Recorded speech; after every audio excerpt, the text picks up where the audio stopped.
Hello, I'm Andrew Oliver, and this is a presentation about the LLxprt Code point 8 release. We'll overview it. We'll talk about what's changed between 8 and 7.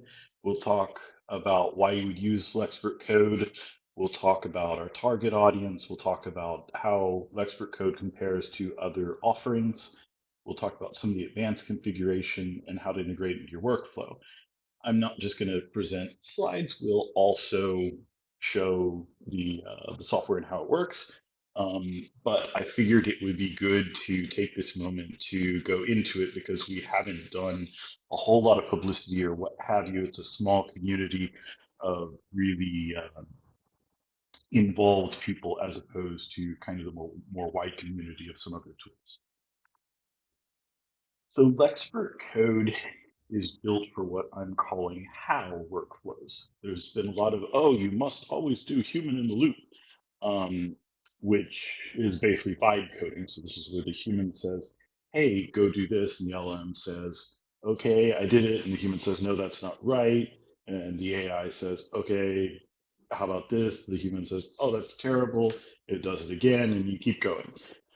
The problem with that is you don't think upfront what you're trying to do. You sit there and say, do this. Oh, no, that's not it. Oh, do this. And oh, that's not it. Human after the loop, some people are calling SPEC development, agentic engineering, whatever. I'm not going to get into that. But basically, the human and the LLM plan. The human verifies the plan. The LLM implements the plan, creates a PR, and the human reviews the PR. There's other forms of this, but that's the basic idea of a lot of planning up front. I use LLMs to critique the plan. I use them to iterate the plan before I look at it because I don't want to look at its first shot and be like, okay, dude, you didn't account for like half of what we said. But you talk about your requirements, you get a plan, however many times or however process you do that plan, and then you have it implemented. You don't sit there and watch it unless you want to, but you don't sit there and watch every move and say, no, no, no, not that, but this. I maybe watch the first few seconds to make sure it gets off on the right track, but that's it. So who's LLxprt Code for? Our primary developers, again, if you're doing quote unquote SPEC development, agentic engineering, basically, if you're doing long running generation workflows. And it doesn't matter whether you're doing feature development, migrations, refactoring, there's ways to do all of these different things. The point is plan up front. I think some of what has led us astray is my generation of developers came in um, right as the end of the quote unquote waterfall model ended, and formalism had ended some years before. And part of that is we were doing big systems as opposed to small, very specific purpose systems, and working with a lot of people who were not technical in a very political environment, go see office space. And so things like agile development, whatever, were the only thing that could work. We'd at least have some process, not complete chaos, with frequent feedback. Well, that doesn't really work with an LLM. You need to get really specific and have it do things as opposed to guess and check. Um, so we were trained to do that.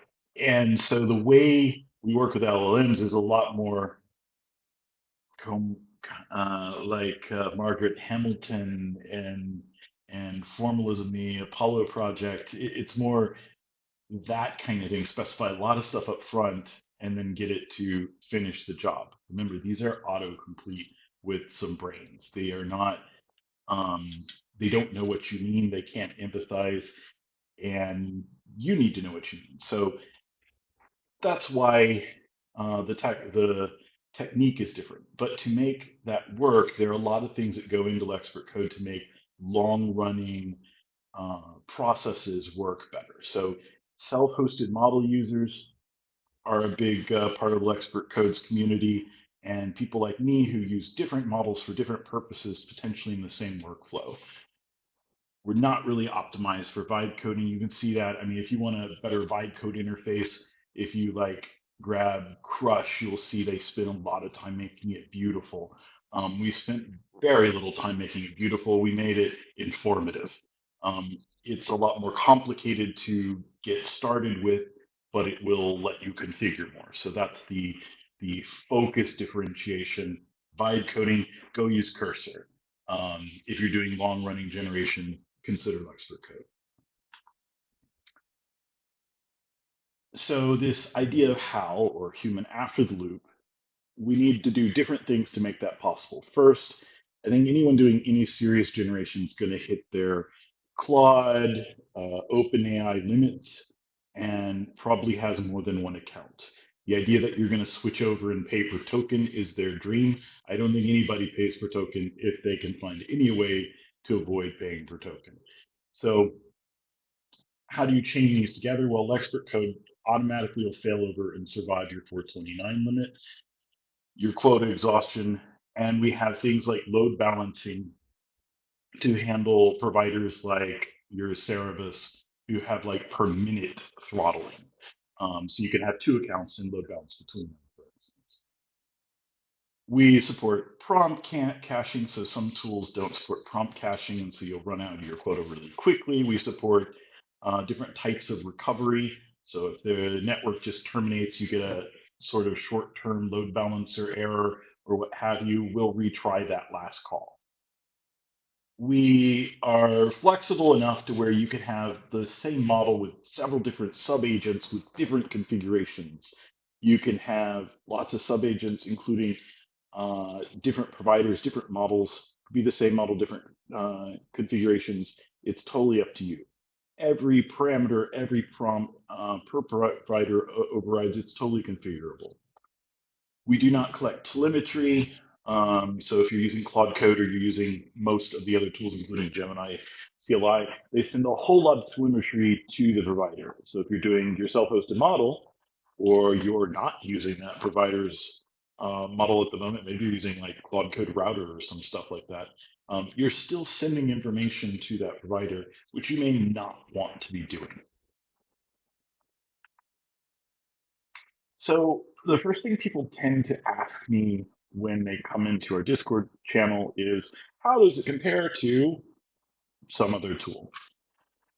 And again, the focus is the answer is going to be this area of focus. We are hyper focused on this kind of long running generation with lots of different models and self-hosted models, as opposed to signing up for a subscription service that we don't have, as opposed to supporting your vibe code workflow. So basically it's an area of focus, but I'll go into that. So we look at Claude Code, including if you're using Claude Code Router. So we support lots more models than Claude Code out of the box. We do support the Anthropic models, and you can use your Claude Pro or Max account. They're clamping down on that, but you can use it at least in the 0.8 release so far. The Claude Code Router, yeah, you can connect Claude Code Router to Claude Code and use more models, but we are directly integrated. So if you're doing this kind of long running model thing, then the mismatches between Claude Code and the models will start to come out to you. Yes, you can configure multiple models and what have you, but they've done it in kind of a hacky way to a very proprietary piece of software that's changing. We're building in for that. So multi-account with auto failover versus Claude Code single account.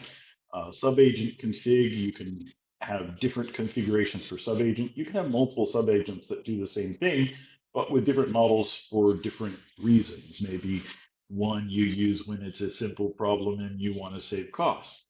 Maybe the other you use for more complicated problems. I do that all the time.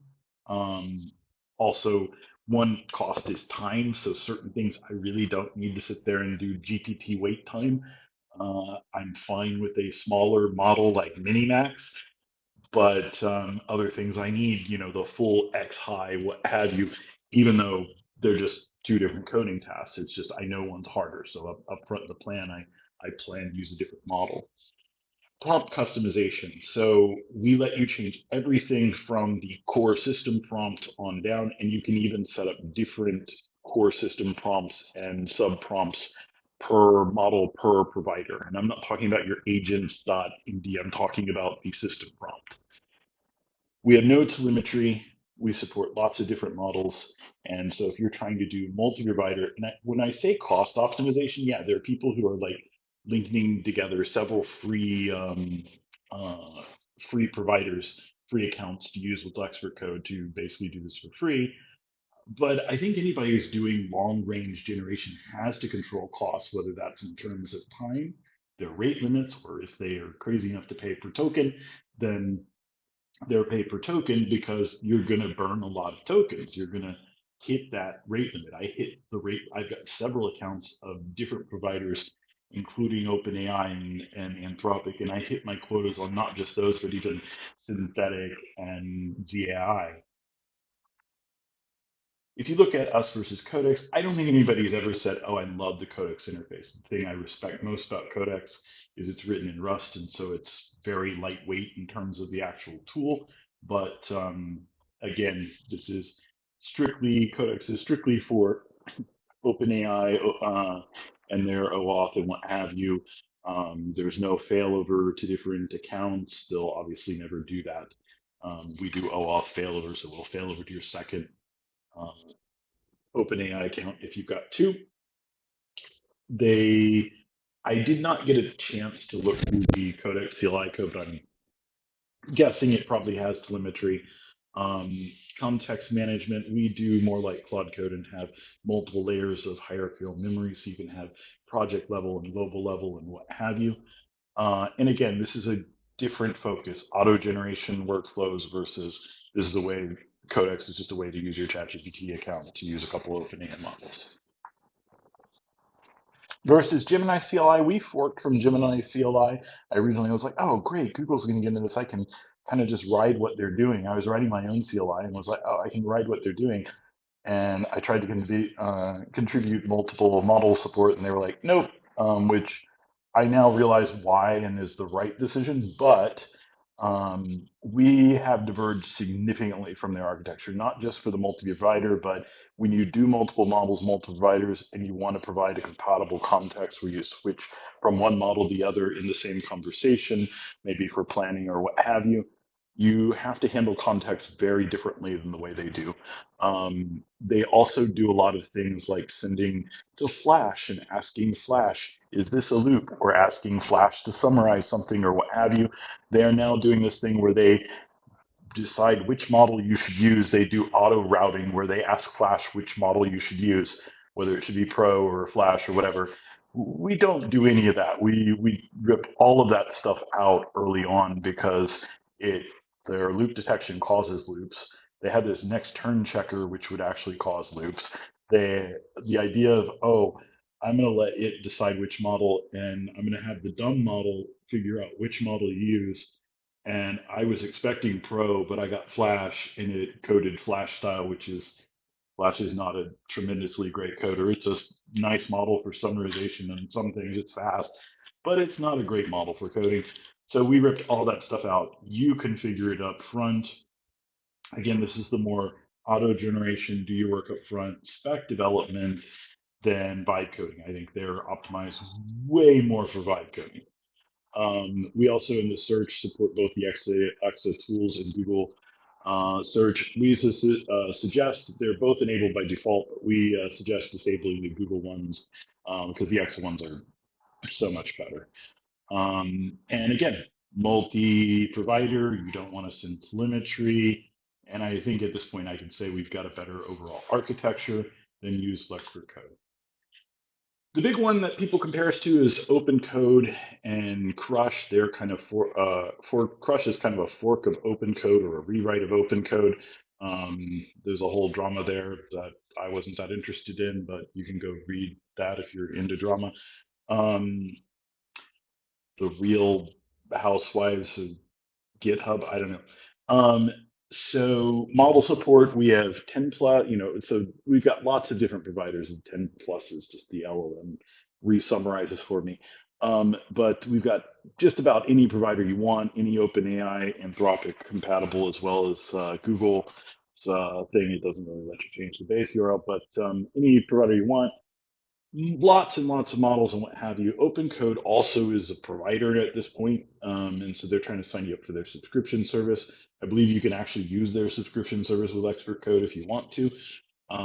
We let you do a lot more control over your setup and the models than OpenCode or Crush. Again, this is a emphasis on configurability and the setting up your workflow for auto generation of specific things as opposed to a more human in the loop kind of setup. So independent configurations for subagents, OAuth buckets. So this OAuth failover, I'm sure that this will be copied eventually, but right now we're the ones doing it because it's a priority for the type of stuff that you do with Expert Code. Both of these gather some form of telemetry. Um, Expert Code, again, auto generation workflows. Open Code is a huge community. I have a lot of respect for them. I look at their stuff sometimes. I'm like, oh, that's a really good idea, and we'll implement it. Shamelessly steal. You'll see some things in our code where it's like, thank you to Open Code. We basically stole this idea from them. Crush is obviously optimized more for the vibe code crowd, because why do you spend so much time making it beautiful? Because you think people are going to sit there and stare at that user interface. We think you're going to spend a lot less time. I, until this release, mostly used the non-interactive mode.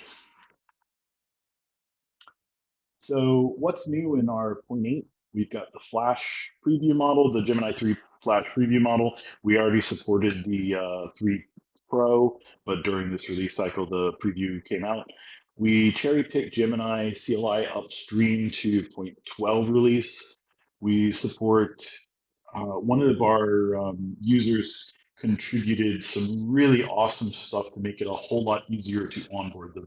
Like I said, the difficult thing with Expert Code is because it's so flexible, the other side of flexible is complexity. So huge thanks to 512 UROM for making Expert Code more user-friendly. So a lot of that stuff came into this release. In general, our even releases are more about stability, and our odd numbered releases are more about features. But this was a fairly feature-packed stability release just because stuff came out and we had contributions. The continue flag, I mean, I have no real excuse for why that didn't get added sooner, but the same user contributed that. The reason why was because I mostly use a non-interactive mode anyway for the actual auto generation, so it just wasn't as important to me. But because that was added, I've been using the interactive mode a lot more for auto generation, just because I can walk over and see, oh, it's still working, what it's doing, versus the non-interactive mode, which I was typically piping to a file. Yeah, I could look tail it, but it wasn't the same deal. We added some, we already had token refresh, but we made improvements in the token refresh and automatic retry. The bucket failover, I think, worked in 0.7, but it works a whole lot better in 0.8.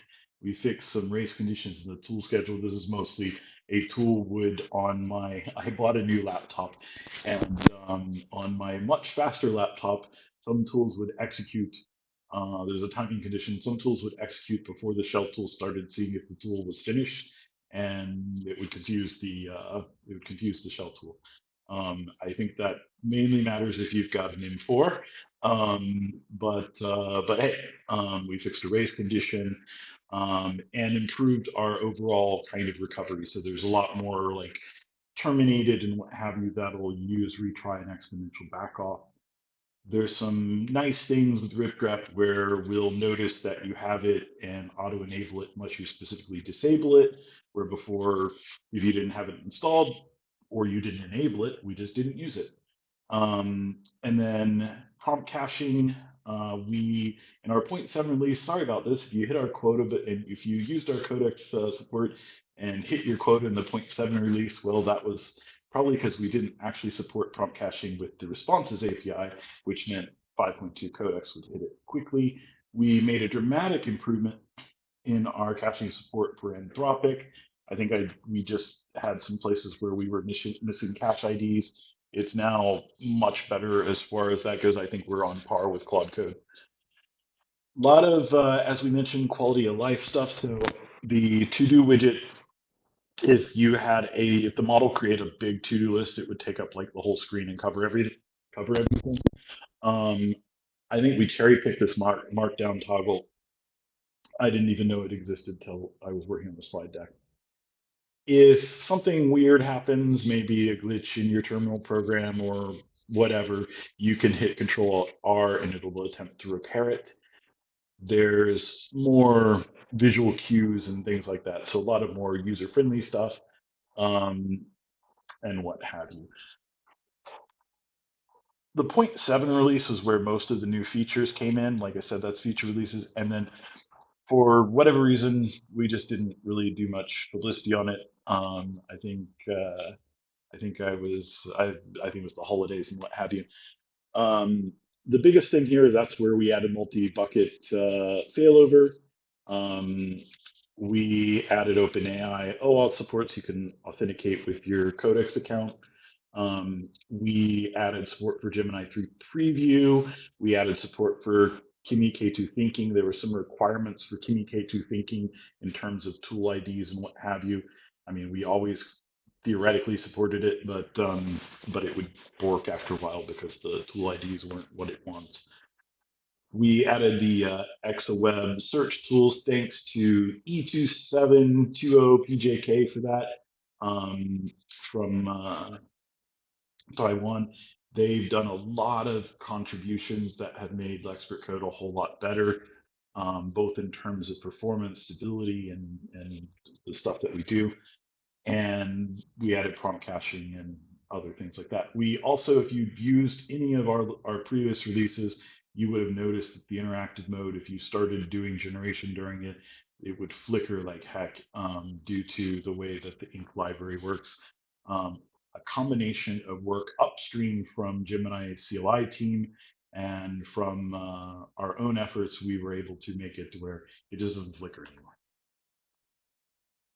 If you want to get started, you can install LLxprt Code within PM, or you can just use it with NPX. You can start it by, if you've installed it, by typing LLxprt.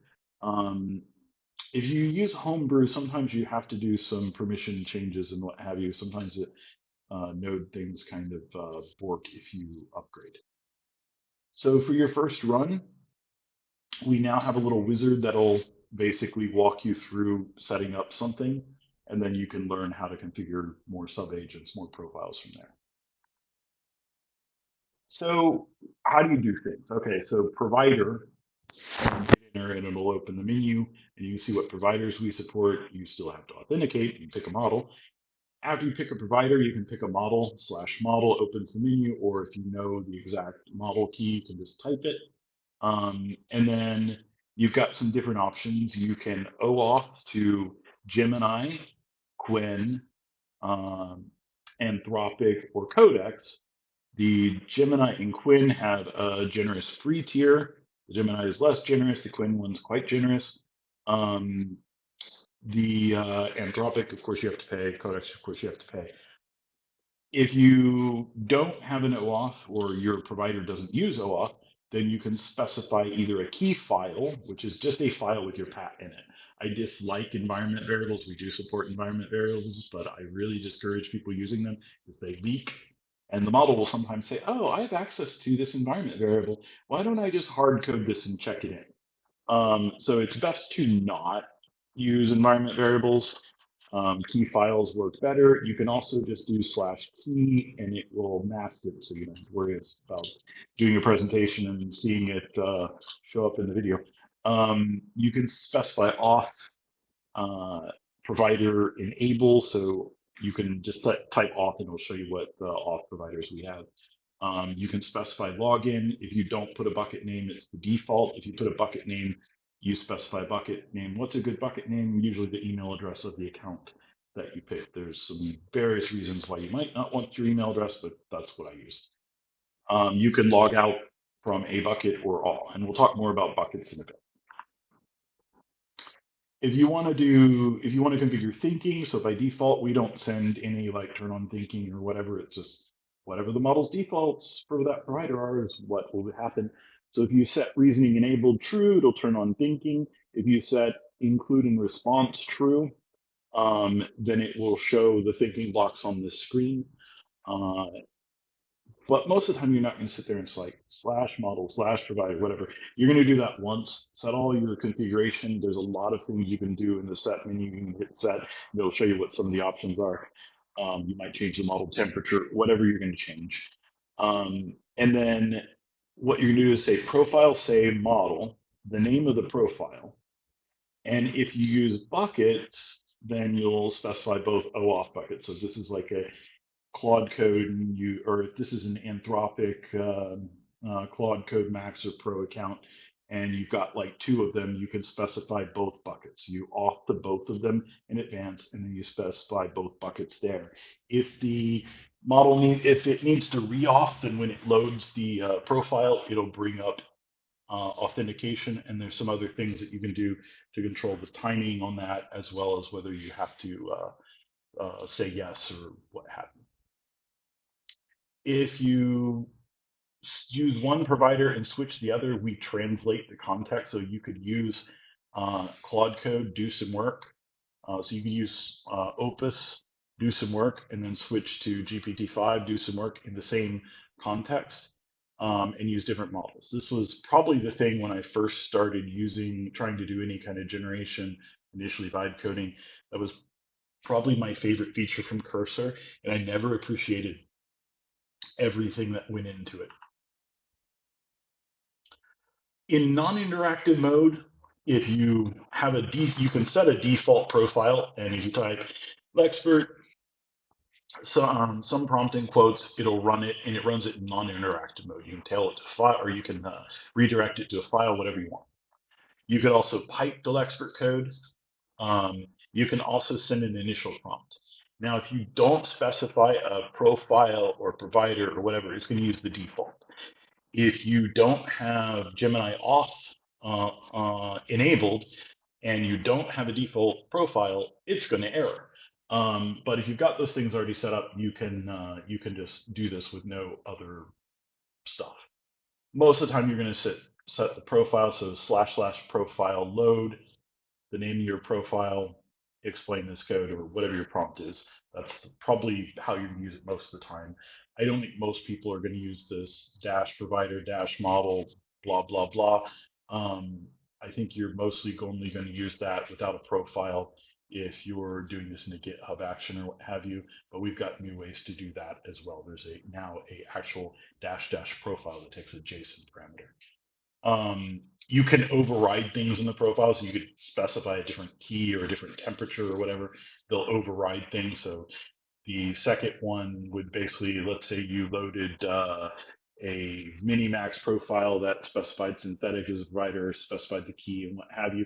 But for this thing, you wanted to use GLM 4.7, you could do that, and it would use GLM 4.7, overriding what's in the profile. Same deal for the second one. I'm setting the temperature on the model. So all this is for non-interactive. Until this release, this is the main way I was using LLxprt Code. So to save models, you set your profile, you set your model, you set whatever configuration parameters, and you say profile save. Model is the type, so profile save model as opposed to load balancing profile.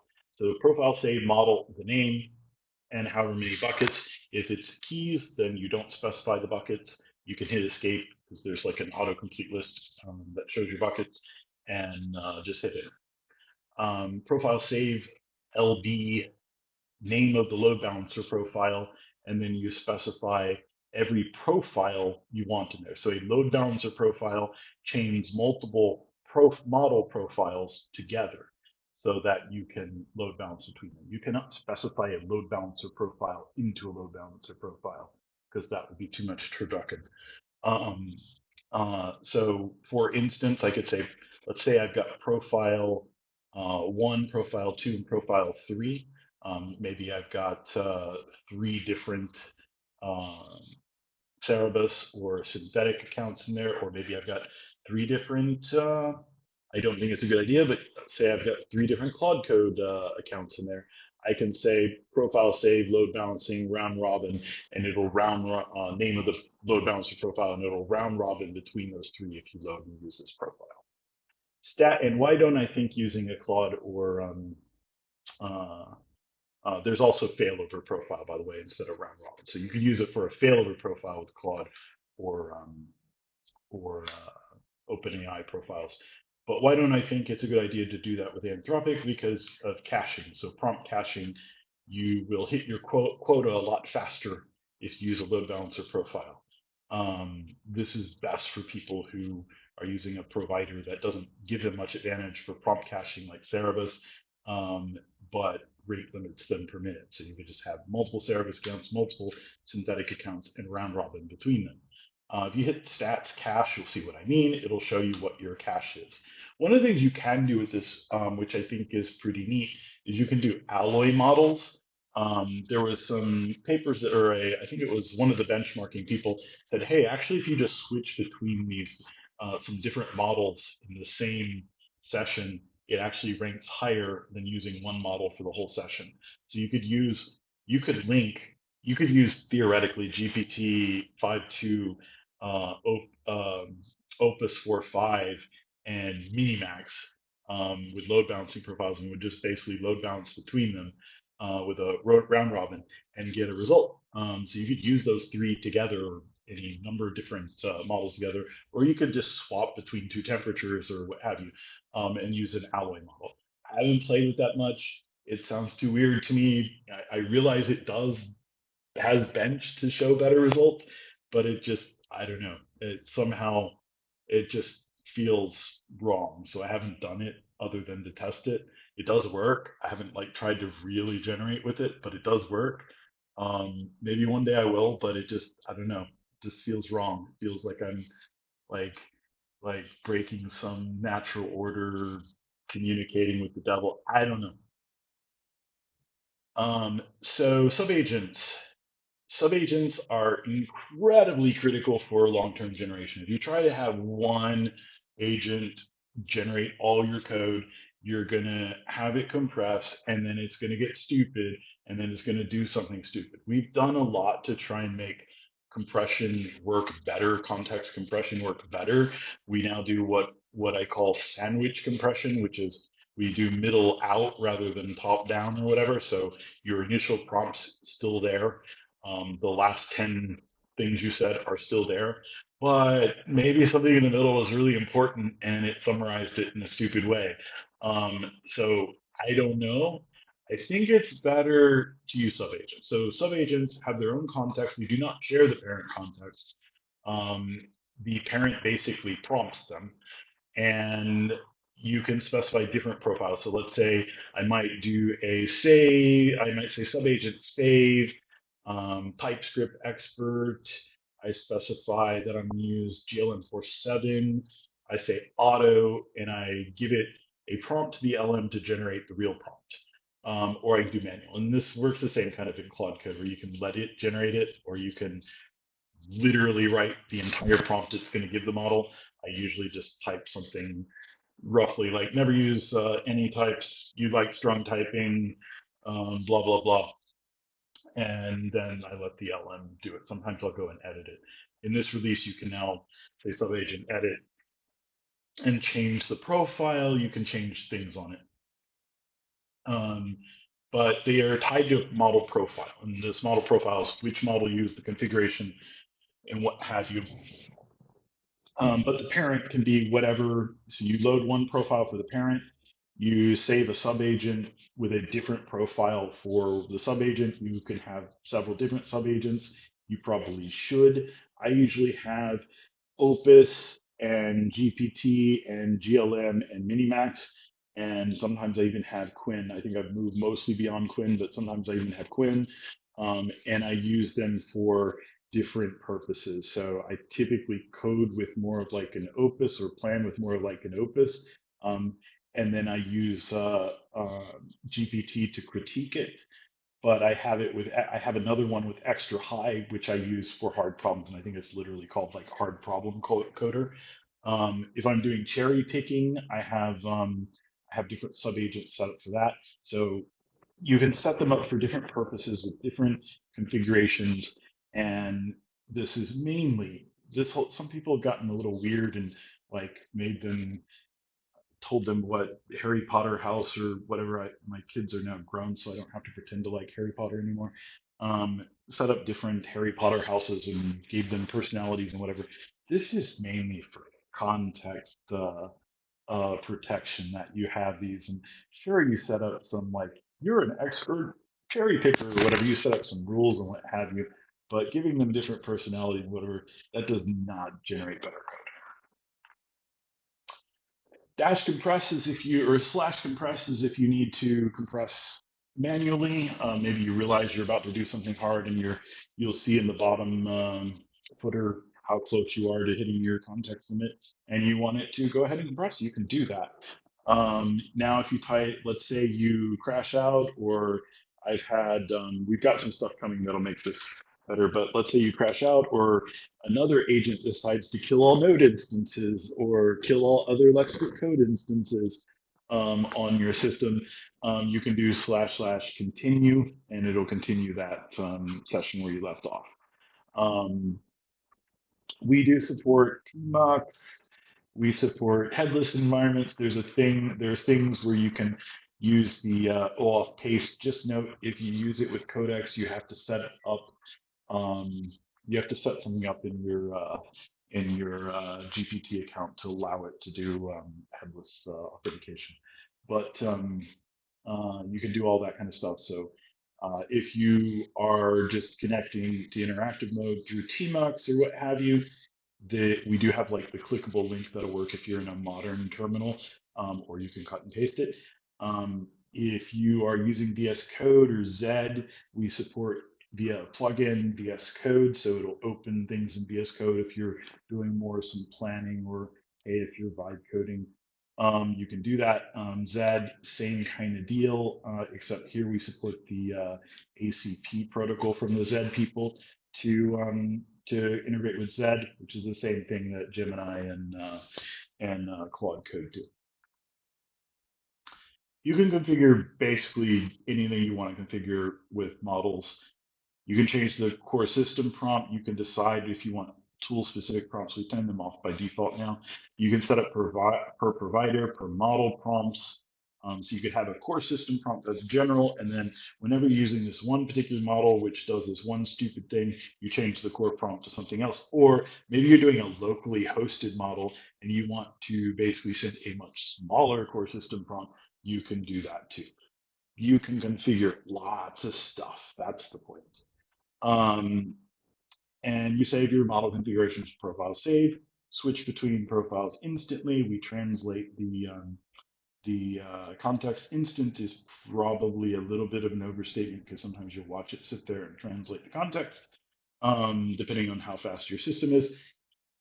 And yeah, you can override things that are in the profile. Yeah, you could send somebody your JSON file and say, here's my model profile. Isn't it pretty? Be careful about that. If you put /key, then your key will be in there. That's about it for that.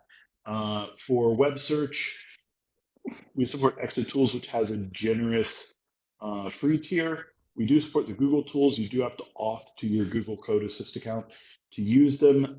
I find the Google search way inferior to the EXA one. The Google Web Fetch is half useless because it doesn't, if the site is new or recent, it won't be in Google's index, and so it won't web fetch it. Why EXA? Better stuff.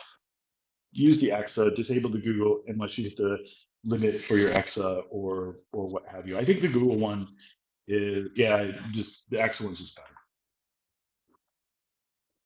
Already talked about ID integration. Here's our repo. Our documentation's on GitHub under /docs, or linked from the README file. Report issues. And hey, the model that helped me with the slides felt that it would be useful to stars if you want to. Super helpful. We welcome contributions. I typically review pull requests the same day. If I don't, then one of my agents does. So I typically review pull requests the same day. Usually it's like, hey, make sure it passes CI. But we have rejected next to no pull requests. I think there was one where I change the way it was done, but your contributions are very welcome. It's not going to be like other projects where it sits there forever. We're not big enough. Somebody's going to look at it. So, hey, if you have questions, feel free to reach out. I'm heavily locatable. I watch the Discord channel, which is linked from our README daily. Bottom line is, if you're doing human after the loop workflows, this is a good place for LLxprt Code. Multi-provider with OAuth, automatic failover is essential, especially if you're doing long-term generations, sub-agents with independent profiles. You're doing, maybe you're self-hosting some things and not other things, or maybe like me, you've got some things that some models are better for different things and you want to use different models for different tasks. No telemetry, configure whatever you want, install it today, give it a whirl, and now I'll show you.